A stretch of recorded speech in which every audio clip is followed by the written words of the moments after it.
सास बहू का लिव इन रिलेशन। नेहा खुले विचारों वाली लड़की थी।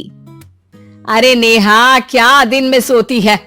ससुराल में ऐसा नहीं चलेगा, वहां तो काम करना पड़ेगा। काम जितना काम होगा कर लूंगी माँ, पर अगर कोई ये कहे कि सारा आराम छोड़कर सिर्फ काम ही करना है तो ना भी ना, मुझे नहीं करनी शादी। अरे कैसी बात कर रही हो? अच्छा चलो जाकर नहा लो, मैं नाश्ता लगा देती हूँ, फिर तुम्हें कॉलेज भी तो जाना है। नेहा कॉलेज के लिए निकल जाती है। वो सोचने लगती है कि ससुराल में वो कैसे मैनेज करेगी। क्या हुआ नेहा, परेशान लग रही हो? अरे यार, तू तो मुझे जानती है ना, मुझे अपनी लाइफ बिल्कुल परफेक्ट चाहिए, लेकिन लग नहीं रहा लोग मानेंगे। यार कहीं मेरी शादी ऐसे घर ना हो जाए जहां मेरी जिंदगी ही नरक हो जाए। अरे मैंने ना कल एक इंग्लिश फिल्म देखी थी, उसमें भी कुछ ऐसी ही समस्या थी हीरोइन की। अच्छा, तो फिर क्या किया उसने? उसने तो अपने होने वाले पति से साफ साफ कह दिया कि वो पहले उसके घर कुछ दिन तक बिना शादी के रह कर देखेगी, और अगर ठीक लगा तो ठीक, वरना तेरे मेरे रास्ते अलग। अरे हाँ यार, ये तो बिल्कुल सही आइडिया दे रही है तू मुझे। चल मैं तो चली, थैंक्स यार, तूने मेरी प्रॉब्लम सॉल्व कर दी। ये बोलकर नेहा खुशी खुशी वहां से निकल जाती है, लेकिन पीछे से उसकी सहेली कहती है, अरे नेहा, नहीं नहीं, कुछ नहीं सुनना मुझे। ये बोलकर वो वहां से चली जाती है। हे भगवान, पूरी बात सुने बिना ही चली गई। अरे वो तो विदेशी फिल्म थी, वहां सब चलता है, लेकिन ये तो भारत है, सभ्यता और संस्कारों वाला देश, जहां शादी से पहले लड़की को ससुराल में नहीं रखा जाता। खैर, नेहा मस्त होकर घर आती है। नेहा, कल तुझे लड़के वाले देखने आने वाले हैं, और हाँ, इस बार कोई बहाना नहीं चलेगा। हाँ हाँ, आने दो आने दो, मैं तैयार हूँ शादी के लिए। अगले दिन लड़के वाले आते हैं, जहां लड़का कहता है, मुझे अकेले में लड़की से कुछ पूछना है।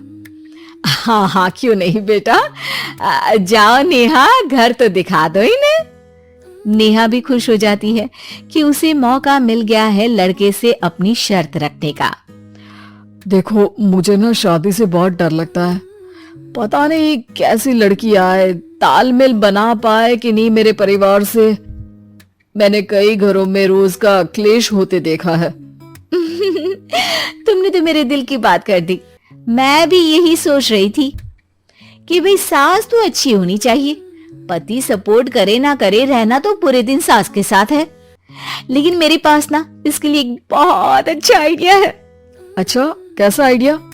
क्यों ना शादी के पहले मैं कुछ दिनों तक तुम्हारे घर आकर रह लूं, तुम लोग मुझे समझ लेना, मैं तुम लोगों को समझ लूंगी, ठीक लगा तो शादी, वरना टाटा बाय बाय। क्यों? लड़के को नेहा की बात में दम लगता है। वो घर के सभी लोगों के सामने नेहा की बात रखता है। अरे पागल हो गई है क्या? ये कैसी शर्त है? अरे शादी से पहले मैं क्यों तुझे किसी और के घर भेजूंगी रहने? अरे लड़की के ख्याल तो 20 साल आगे के हैं, इतनी भी खुले विचारों वाली लड़की नहीं चाहिए हमें। अरे माँ, क्या बुरा और गलत बोल रही है ये? रहना तो हम दोनों का है ना, कल को कोई परेशानी आई तो तुम सब तो ये बोलकर निकल जाओगे कि जिंदगी तुम लोगों को ही निभानी है, तुम लोगों को जो करना है करो। तब क्या करूंगा बताओ? सबके समझाने पर वो लोग मान जाते हैं। वाह, मैं 2-3 दिनों में पैकिंग कर लूंगी, तो आकर मुझे ले जाना। और नेहा पहुंच जाती है विशाल के घर। आओ आओ, ये रहा तुम्हारा कमरा। इस घर में तुम एज अ गेस्ट रहो, लेकिन माँ तुम्हें बहू की तरह ही ट्रीट करेंगे, और तुम भी उन्हें सास की तरह ही रखना। बस फिर क्या था, शुरू हो जाता है लिव इन सास बहू का ड्रामा। अरे चाय तो बना दे बहू। जी सासू माँ, अभी लाई। नेहा चाय लेकर आती है कि बस चाय लेकर आई हो, इसके साथ पकोड़े भी ले आती। लेकिन आपने तो बताया ही नहीं कि आपको चाय के साथ पकोड़े भी चाहिए। हाँ हाँ, अब तो पता चल गया ना। रात को खाना खाने के बाद नेहा किचन में खटर पटर कर रही होती है। क्या हो रहा है वहाँ नेहा? माँ जी, मैं ना रात को अदरक वाली चाय पीकर सोती हूँ, ये मेरी आदत है। अच्छा, तो जरा मेरे लिए भी बना देना। दोनों सास बहू रात को चाय पीती हैं। अगले दिन, नेहा, मैं मंदिर जा रही हूँ, मेरी साड़ी निकाल कर बेड पर रख दे। नेहा सास के लिए साड़ी निकाल कर रख देती है। वो देखती है कि उसके आने के बाद से सास ने घर का कोई भी काम करना छोड़ दिया है। यार, मैं क्या करूं? ऐसा ससुराल तो मुझे नहीं चाहिए था जिसमें मैं ही सारा काम करूं। मैं तो ऐसा घर चाहती हूँ जहाँ सास और बहू दोनों मिलकर किचन में काम करें। हे भगवान, रात को चाय पी ली, पेट में गैस बन गई, अब तो चला भी नहीं जा रहा है। मुझे तो ऐसी बहू चाहिए जो हेल्थ के प्रति कॉन्शियस हो, क्योंकि वो ठीक रहेगी तभी तो मैं ठीक रहूंगी। दोनों समझ जाती हैं कि वो लोग एक दूसरे के लिए नहीं बने हैं। अगले दिन, नेहा, जरा चाय तो ले आना। नेहा चाय के साथ चिला भी बनाकर ले आती है। सास खा पीकर सो जाती है। अगली सुबह, तेरी बुआ सास आ रही है, उसे मैंने तेरे बारे में बताया है। तभी वहां गंवार सी एक महिला आ जाती है। चलो यहाँ से निकलो, कुछ नहीं है खाने के लिए, जाओ।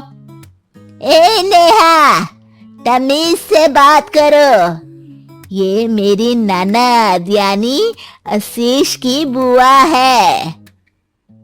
हाय रे दैया, इतनी आकड़ वाली लड़की! अरे यही है ना जो शादी से पहले ही आकर बस गई है यहाँ पर।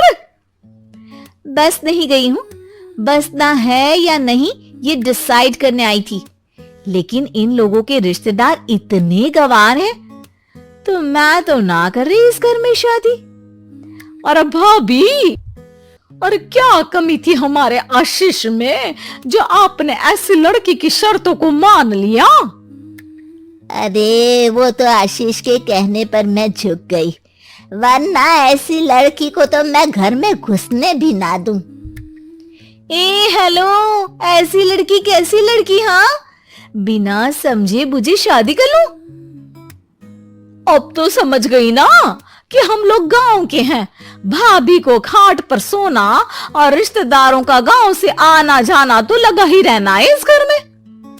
हाँ हाँ, मैं तो किसी मॉडर्न घर में शादी करूंगी। ये बोलकर नेहा वहां से चली जाती है।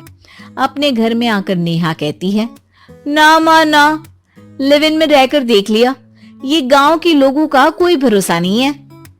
खैर, नेहा की शादी एक मॉडर्न घर में हो जाती है, जहां सास कहती हैं, हे नेहा, मैं टेनिस खेलने जा रही हूँ, आओ तो जूस बनाकर रखना, और हाँ, वॉलनट्स और ओट्स भी बना लेना।